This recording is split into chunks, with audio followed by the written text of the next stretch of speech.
Je reçois un message d'un pote à moi qui me dit Laouni, allume ton PC, va regarder l'interview de Booba. Et là, en allumant mon PC, ben, j'étais mort. Je me suis rendu compte à quel point l'homme pouvait être mythomane. Écoutez bien l'histoire. J'étais dans mon building, parce qu'on habite dans le même building, moi et Booba. On s'est croisés en voiture, il a fait demi-tour, il est venu me voir. Il a baissé sa vitre, il m'a dit wesh Robeux. C'est moi qui lui ai dit, viens on sort dehors. Lui il me dit ok, il va, il m'attend devant. Ensuite moi, je vais le rejoindre devant, et c'est moi encore qui lui dis c'est quoi ces histoires de clash.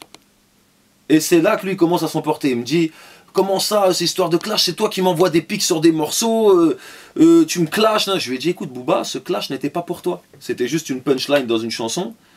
C'est une longue histoire, c'était pas pour toi. Et il me dit si, tout le monde sait que c'est pour moi, nanana, nanana, toute mon équipe me le dit, tout le monde. Je lui ai dit écoute Booba, ce clash n'était pas pour toi. Et il me dit alors pourquoi t'as pas démenti? Je lui ai dit écoute, quand j'allais avoir des interviews pour la sortie de mon disque, quand on m'aurait posé la question et on me l'aurait posé, j'aurais dit écoutez moi j'ai rien contre Booba. Pourquoi est-ce que je vais aller le piquer? Pourquoi est-ce que je vais aller clasher? Il m'a rien fait. Et il me dit ouais mais t'aurais pu dire ça sur Twitter pour démentir. Je lui ai dit écoute moi j'ai pas le temps de me prendre la tête avec des tweeters comme ça. Ensuite il me dit de toute façon moi j'aime pas ton comportement, j'aime pas ta manière de te mélanger, j'aime pas nanana. Et moi je savais qu'il disait tout ça derrière moi depuis 6 ans. Ça fait 6 ans qu'il parle derrière moi, qu'il dit ça à différentes personnes, mais on y reviendra. Et là j'étais un peu content qu'il se livre un petit peu. Parce que pour une fois dans sa vie, il prenait un peu ses couilles et il me disait des choses. Et moi, je les savais déjà, ces choses. Donc, je lui ai dit mot pour mot. Depuis toutes ces années, on se croise tous les jours. Pourquoi t'es jamais venu me dire tout ce que tu dis dans mon dos? On se connaît pourtant. Et là, il me dit, on se connaît pas, t'es pas de ma team, tu manges à tous les râteliers, moi, j'aime pas les trucs comme ça. Je commence à lui dire, mon frère, c'est rien ça. Mon frère, si t'as quelque chose à me dire, tu me le dis. Ensuite, il me dit, ouais, mais de toute façon, tu sais quoi? Moi et toi, on se parle plus, on se serre plus la main.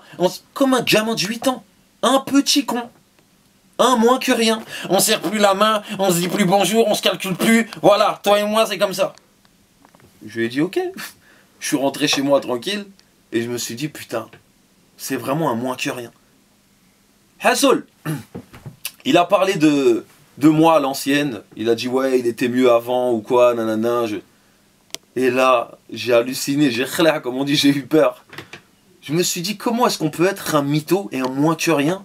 Et surtout, comment on peut être amnésique à ce point-là? De l'amnésie. La première fois de ma vie où j'ai rencontré Booba, c'était à Bois d'Arcy. Il chantait par les fenêtres, je l'ai vu de mes propres yeux. Karim Kalimet l'a fait chanter par la fenêtre. Momo Larch en est témoin, il cherchait la protection de Papou. Là, je sors les vrais noms. Même lui, dans ce PC, je dois se dire, mais comment il peut... Tu étais une victime. Booba était une victime à Bois d'Arcy. Une victime. Des fois, il simulait, il voulait pas sortir en promenade, il restait... Et ça, je jure devant Dieu que c'est vrai. C'était une victime. À l'époque, j'étais à Bois d'Arcy pour cambriolage, séquestration, vol en réunion. On était 8 à tomber. On était des vrais mecs du terre-terre, on n'en avait rien à battre. On faisait nos conneries. On se retrouvait en prison parce qu'on n'avait pas le choix. Booba fait exprès de se retrouver en prison parce que tu peux pas faire un taxi basket. Tu peux pas. Et te retrouver en prison à Bois d'Arcy pour un an ou je sais pas quoi. Hassol, j'ai flairé un peu le truc en vrai. Depuis longtemps j'ai flairé. Mais j'aimais bien Booba parce qu'il rappait bien. C'était Booba de lunatique. C'était à la kiss. Mais il m'a vraiment déçu. Parce que quand on est rentré à Bois d'Arcy en 98, on est tous ressortis en hommes. On est rentré comme des bonhommes, on est ressorti comme des bonhommes. Mais l'image que Booba a laissée à Bois d'Arcy, c'est à vous de juger. Mais en tout cas, j'ai vu, il rappait par les fenêtres. Il rappait par les fenêtres. Alors concernant Panam Boss, tu dis aussi dans une autre interview que les personnes qui étaient dans Panam Boss ne sont pas les boss. Ce ne sont pas les vrais boss. En faisant Panam Boss déjà, j'ai glorifié Panam, notre ville. À Panam, on est les boss. Donc je peux pas ramener aussi tous les rappeurs et tout, mais j'en ai ramené une bonne partie. De toute façon, c'était la première fois que tu vois autant de rappeurs qui sont réunis sur un même morceau, que ce soit les rappeurs ou les guests. Mais la chose qui m'a choqué, c'est qu'il a dit que dans le clip Panam Boss, il n'y avait pas les boss. Tu prends des mecs comme 2 balles de nec. ménage à trois. Tu prends des mecs comme Arsenic, Secteur A, Jackie, pilier du rap français. Tu prends des mecs comme Bustaflex, comme Sage Poète de la rue, comme Mac Taylor. Des mecs qui ont porté le hip-hop. Des mecs qui ont fait en sorte que le rap existe aujourd'hui. Quand tu te permets de dire que ces personnes-là ne sont pas les boss de Paname, c'est que tu as un problème. Mais ce qui m'a choqué, c'est quand il a dit ça, en parlant aussi de Roca. Petit cours d'histoire pour les personnes qui ne connaissent pas Roca. Roca faisait partie du groupe La Clica, avec Daddy Lortzi et toute leur équipe, respect à eux.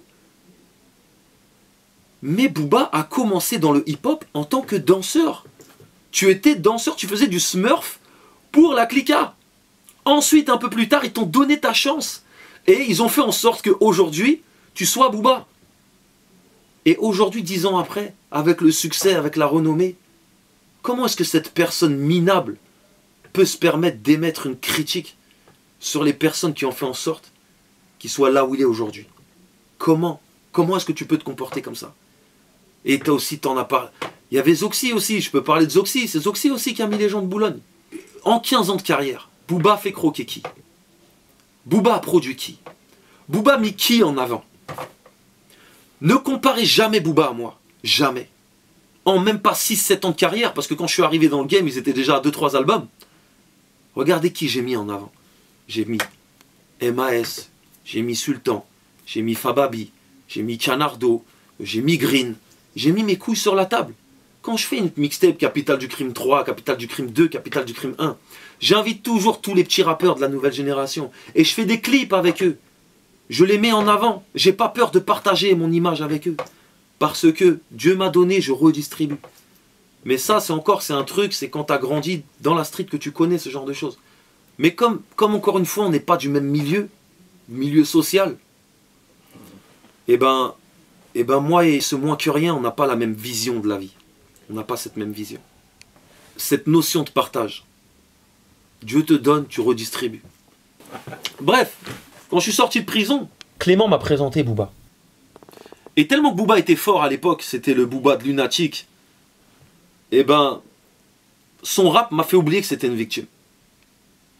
Alors on a commencé à se parler un petit peu. Donc moi j'ai fait mes mixtapes, j'ai fait mon album Bourré au son.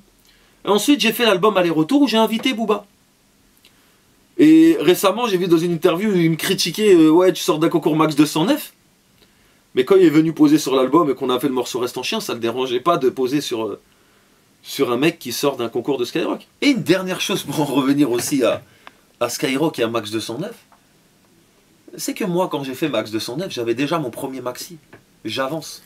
Et je cherchais un deal pour sortir mon album avec mes frères.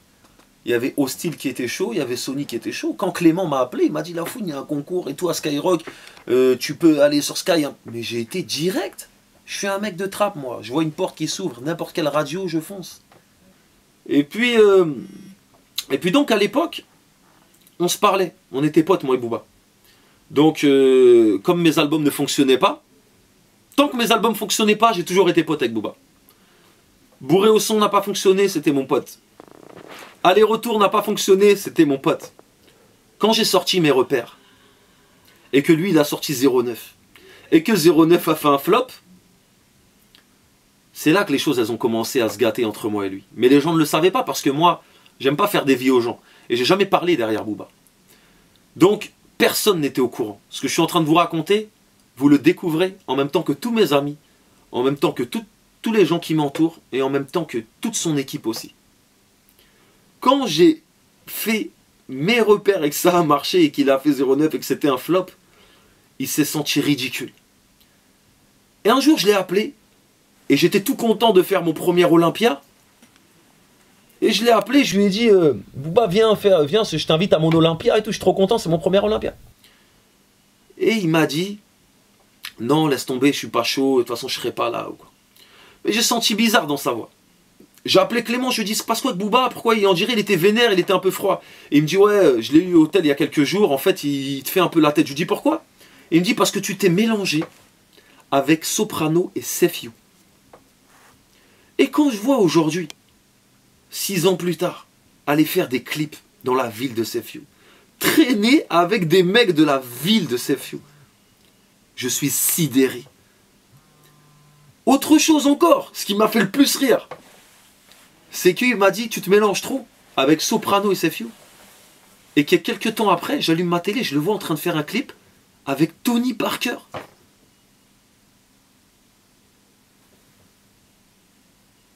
J'ai dit, c'est quoi ce délire? J'ai dit, on a du chemin entre le Crimpay et Tony Parker. Ensuite, quand je l'ai vu quitter son équipe 45 scientifiques, je me suis dit, il y a un problème. Un peu plus tard, j'ai su pourquoi il les avait quittés. Il les a quittés parce qu'il voulait passer sur Sky. Il voulait avoir des planètes rap. Aujourd'hui, tu le vois critiquer Planète Rap, sucer, faites des planètes rap. Quand je le vois critiquer Fred de Sky, alors que Fred de Sky était le premier à passer les sons de Booba sur Skyrock, je me dis que c'est vraiment un lâche et un moins que rien. Surtout qu'il connaît la route de Skyrock. Donc s'il a des choses à dire, qu'il aille les dire à Fred, au lieu de faire des t-shirts sur lui, des trucs de bouffon, des trucs de lâche. S'il a un problème avec Fred, qu'il aille lui dire. Après mes repères, les problèmes internes dont il parle, parce que moi j'avais aucun problème avec lui, ils ont commencé. Il a appelé, donc comme il a vu que je commençais à prendre du poids et que lui il était en déclin, ça lui a fait peur. Donc il a commencé à essayer, je dis bien essayer, de me boycotter rageux comme il est. Ça a commencé par qui? Ça a commencé par Street Fab. Il a appelé Street Fab Oz, il lui a dit ouais, en ce moment tu te mélanges trop, arrête de faire des prods pour la fouine, des trucs comme ça. Oz il lui a dit, parce que c'est un bonhomme, il lui a dit écoute, si t'as un problème avec la fouine, va lui dire en face. Parce qu'en ce qui me concerne, il m'a jamais parlé de toi en mal. Booba s'est senti carnat, il commençait à bégayer au téléphone. Il lui a dit ah ouais tu le prends comme ça, l'autre il a dit bien sûr je le prends comme ça. Il était même prêt à faire enlever ses prods de autopsie, des trucs comme ça. Après il a raccroché avec lui, il a coupé court avec lui sans plus reparler. Il a appelé One Shot, un autre de Street Fab. Et il lui a dit ouais, allume ton ordinateur, tape Fouine History et regarde à la 8e minute comment la fouine se ridiculise sur Fouine History. Donc, si j'ai bien compris, Booba suit Fouine History. Donc si j'ai bien compris, Booba tape mon nom sur internet, Fouine History, la fouine. Il prend son temps comme un gamin de 8 ans. Bon, je dirais pas qu'il est fan de moi, mais bon, à cela vous de juger. En tout cas, il va taper la fouine. Moi, sachez un truc, c'est que jamais de ma vie, j'ai tapé Booba sur internet.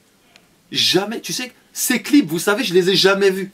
Des fois, je tombe dessus à la télé et je laisse parce que je suis pas un rageux. Ces albums, depuis 09, j'ai pas écouté un album de lui. Il a essayé de nous boycotter par tous les moyens. Et donc, après avoir essayé de me boycotter avec Clément, avec Oz, avec One Shot, avec Macari, avec... le mec a même essayé de boycotter mes artistes.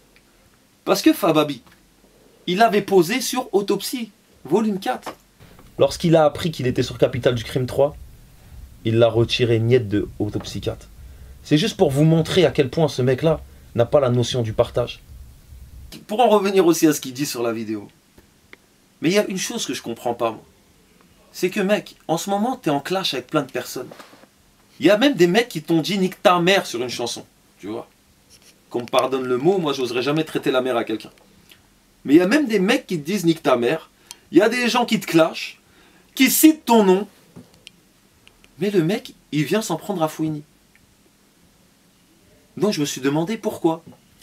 Mais quand tu vois, quand je mets une vidéo qui a fait des millions de vues en un week-end, il veut surfer sur ce buzz. Quand je vois que les gens t'insultent pendant 3 minutes et que toi, pour un pic que tu as pris pour toi et qui n'était même pas pour toi, tu me mentionnes dans tes vidéos officielles. Je me dis vraiment que tu es un bouffon. Pour finir, mec, il ne sera jamais le boss, Booba. Jamais. Quand j'ai rencontré Booba, pour moi, c'était un grand. 10 ans plus tard, je veux pas dire, mais j'ai l'impression que c'est comme mon petit. Il me suit sur Twitter, il me suit dans mes Fouine History, il me suit dans mes aventures. J'ai l'impression que c'est un petit. Et il n'a pas du tout un comportement de boss. Produis des artistes, monte un label, fais tes preuves sur le terrain surtout. Et surtout, mûri. Mûri parce que le mec a 35 ans quand même. 35 ans. Et ce que je tenais à dire aussi, c'est que moi, j'ai aucune haine envers Booba. Aucune jalousie. Moi et Booba, on habite dans le même immeuble à Miami. On se voit tout le temps. Et puis on se calcule pas. On se serre la main, bonjour, au revoir. Et moi, ce que je vous dis, ça vient du cœur. Quand on était en train de parler, moi et Booba à Miami, et qui me disait ses vérités à 2 francs, je me disais, moi, la seule chose à laquelle je pensais, je me disais, mais pourquoi est-ce que on se serre pas les coudes? Pourquoi tu viens pas me demander du sel? Pourquoi je viens pas te demander du sucre? On vient de loin, non? On a connu la misère, on a connu le terre-terre. Aujourd'hui, alhamdoulilah, on est à Miami, on a des valets de parking, on a des belles voitures. Et c'est pas fini. Tous les jours, j'entends des nouvelles choses sur ce mec-là. Il parle derrière moi, il parle derrière moi, il parle derrière moi. Et quand il me croise dans l'immeuble, il me serre la main comme si de rien n'était, tranquille. Le mec, il est parti dire au mec de son label et à des compositeurs aussi français et à des mecs qu'on a en commun de sources sûres.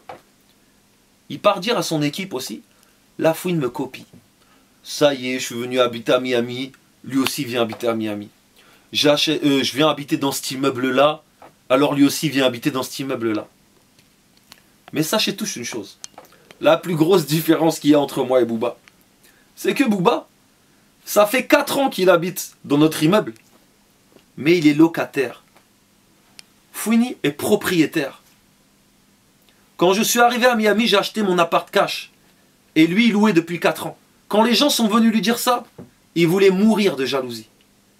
Et maintenant, il veut essayer de s'acheter un appartement, mais bon, ça c'est ses problèmes. Si je lui montre l'exemple, c'est bien, alhamdoulilah. Et puis, ce qu'il ne faut pas oublier aussi,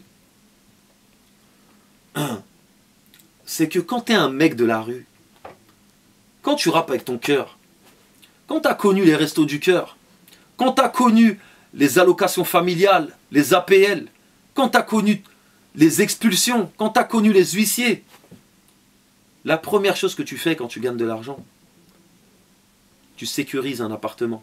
Tu t'achètes un appartement. Et tu te dis dans ta tête, je ne veux plus jamais revivre ça. Parce que c'est horrible de se faire expulser. Aujourd'hui, si je fais cette interview comme ça, c'est parce que mes grands m'ont contenu. Ils m'ont dit, Laouni, calme-toi, tu vas faire les choses dans les règles. Il a voulu faire une vidéo, tu vas faire une vidéo. Parce que moi, à la base, dans ma tête, je voulais aller faire des trucs de fou. Et je sais que j'aurais plus jamais revu ma fille. Je sais où je me serais retrouvé à cause de tes conneries. À cause de ces conneries. Mais heureusement que, hamdoullah, que par la grâce de Dieu, j'ai des gens autour de moi qui me parlent et qui veulent mon bien. Sinon, je te jure, je vous jure devant Dieu, moi, j'aurais pas laissé passer ça comme ça. J'ai aucune haine contre Booba. Aucune jalousie. Je lui en ai jamais voulu. Malgré qu'il parlait derrière moi. Aujourd'hui, la seule chose que je ressens, c'est de la déception envers ce mec. Une vraie déception. Faut pas oublier une chose. C'est qu'à l'époque, sur le clip Reste en chien, quand t'allais te faire froisser, c'est mes gars qui ont bougé pour toi. Toumani, Pet Show, on a bougé pour toi. On s'est froissé pour toi. À l'époque, quand il avait des clashs avec Core, moi je prenais ses patins médiatiquement. Je prenais ses patins. Booba, c'est quelqu'un que j'ai toujours apprécié. Malgré toutes ces histoires, toutes ces bouffonneries, c'est quelqu'un, j'ai pris ses patins. Quand j'ai pris ses patins médiatiquement, les grands de mon quartier, et les grands des grands de mon quartier m'ont dit, Laouni, arrête de prendre les patins, ce mec-là. Et je leur ai dit, non les gars, c'est un bon, il n'y a pas de problème. Ils m'ont dit, arrête. Et c'est seulement aujourd'hui que je me rends compte, écoute toujours les conseils de tes grands. J'aurais dû écouter les conseils de mes grands. Ce mec-là n'en valait pas la peine. J'étais vraiment déçu. Mon album qui arrive le 4 février, il s'appelle Drôle de parcours. Et dans cet album, il y a énormément de vérité. Drôle de parcours, c'est l'histoire de mon parcours. Chaque chanson a un message bien particulier, un message bien précis. C'est le genre d'album, comme je dis dans cet album, moi j'ai pas une belle plume. J'ai juste un putain de vécu. Je suis trop haut pour les clashs, sachez-le. Je vais vous laisser vous entretuer, vous faire des petites guerres. Moi j'ai 30 ans, j'ai passé l'âge de ça. Quand tu me verras, si tu as quelque chose à me dire, Booba, viens me le dire. Et on verra si ça va se passer comme tu le crois. Moi en tout cas, j'ai plus rien à te dire et je viendrai pas te voir. Le 4 février, Il y aura beaucoup de vérité dans mon album, Drôle de parcours. Salam alaikum, au revoir tout le monde.